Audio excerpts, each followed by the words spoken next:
नमस्कार दोस्तों, स्वागत है आपका हमारे YouTube चैनल सतपाल की कहानियाँ पर। मैं सतपाल कदमिया लेकर आया हूँ आपके लिए भारतीय इतिहास की एक ऐसी घटना जिसको सुनकर आपके रोंगटे खड़े हो जाएंगे। जी हाँ, ठाकुर सुजान सिंह की कहानी, जिसने अपना सर कटने के बाद भी दुश्मनों को धूल चटाई थी। तो आइए देर न करते हुए शुरू कर।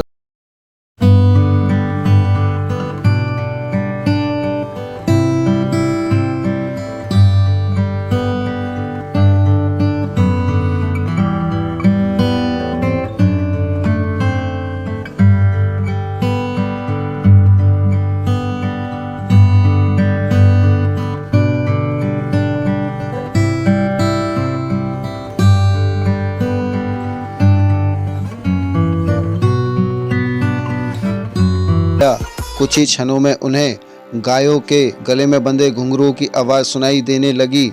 आवाज़ें स्पष्ट नहीं थी, फिर भी वे सुनने का प्रयास कर रहे थे, मानो वो आवाज़ें उनसे कुछ कह रही थी। सुजान सिंह ने अपने दल के गुप्तचरों से कहा, शायद ये चरवाहों की आवाज़ है, जरा सुनो वे क्या कहना चाहते हैं। गुप्तचरों ने सूचना दी कि युवराज, ये कोई फौज है जो देवड़े पर आई है। वे चौंक पड़े। कैसी फौज? किसकी फौज? किस मंदिर पे आई है? जवाब आया, युवराज, ये तो औरंगजेब के बहुत ही विशाल सेना है, जिसका सेनापति दराब खां है। उन लोगों ने खंडेला के बाहर पड़ाव डाल रखा है। खबर है कि औरंगजेब की ये सेना कल खंडेला स्थित श्री कृष्ण मंदिर को लूटने के बाद तोड़ने के लिए जा रही है। गुप्तचरों की बात सुनकर सुजान सिंह के दल के सदस्यों के खुशनुमा चेहरे अचानक सख्त हो चुके थे। कोमल शरीर वज्र के समान कठोर हो चुके थे। यानी एक ही पल में सब कुछ बदल गया। सुजान सिंह के बाराती दल के सदस्यों में सैनिक बहुत कम थे।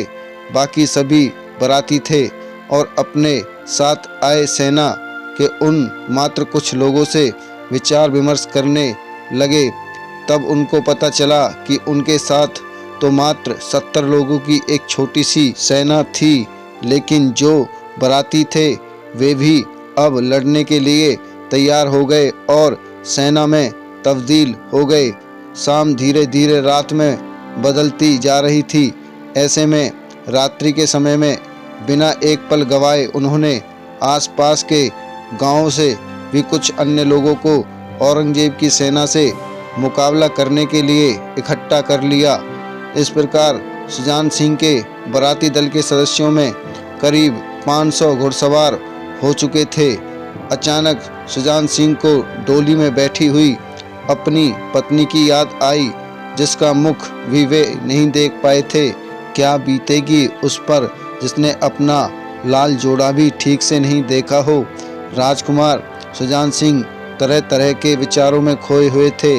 तभी उनके कानों में अपनी माँ को दिए वचन याद आए, जिसमें उन्होंने राजपूती धर्म को न छोड़ने का वचन दिया था। डोली में बैठी उनकी पत्नी भी सारी बातों को समझ चुकी थी। डोली की तरफ उनकी नज़र गई। उनकी पत्नी मेहंदी वाले हाथों को निकालकर इशारा कर रही थी। मुख पे प्रसन्नता के भाव थे। वो एक सच्ची छत्रानी के अपने कर्तव्य को निभा रही थी, मानो वो खुद तलवार लेकर दुश्मन पे टूट पड़ना चाहती थी, परंतु ऐसा नहीं हो सकता था। सुजान सिंह ने डोली के पास जाकर डोली को और अपनी पत्नी को प्रणाम किया और कहारों और नाई को डोली के साथ सुरक्षित अपने राज्य भेज देने का आदेश दे दिया और खुद खंडेला स्थित श्री कृष्ण मंदिर को घेरकर उसकी चौकसी करने लगे। उस समय वहां उपस्थित कई प्रत्यक्षदर्शी लोग कहते हैं कि मानो खुद श्री कृष्ण उस मंदिर की चौकसी कर रहे थे। सुजान सिंह का मुखड़ा भी श्री कृष्ण की तरह चमक रहा था। अगले दिन यानी 8 मार्च वर्ष 1679 को दराब खां की सेना आमने सामने आ चुकी थी। महाकाल भक्त सुजान सिंह ने अपने इष्ट देव को याद किया और हर हर महादेव के जय घोष के साथ 10,000 की संख्या बल वाली मुगल सेना के साथ सुजान सिंह के 500 लोगों ने घनघोर युद्ध आरंभ कर दिया। दराब खां पर हमला करने के लिए सुजान सिंह उसकी ओर लपके और मुगल सेना के 40 सैनिकों को मौत के घाट उतार दिया। ऐसे पराक्रम को देखकर दराब खां ने पीछे हटने में ही भलाई समझी, लेकिन ठाकुर सुजान सिंह रुकने वाले नहीं थे। जो भी सुजान सिंह के सामने आ रहा था वो मारा जा रहा था। सुजान सिंह साक्षात मृत्यु का रूप धारण करके युद्ध कर रहे थे। ऐसा लग रहा था मानो खुद महाकाल युद्ध कर रहे थे। इसी बीच कुछ लोगों की नज़र सुजान सिंह पर पड़ी, लेकिन ये क्या, सुजान सिंह के शरीर में सिर तो है ही नहीं।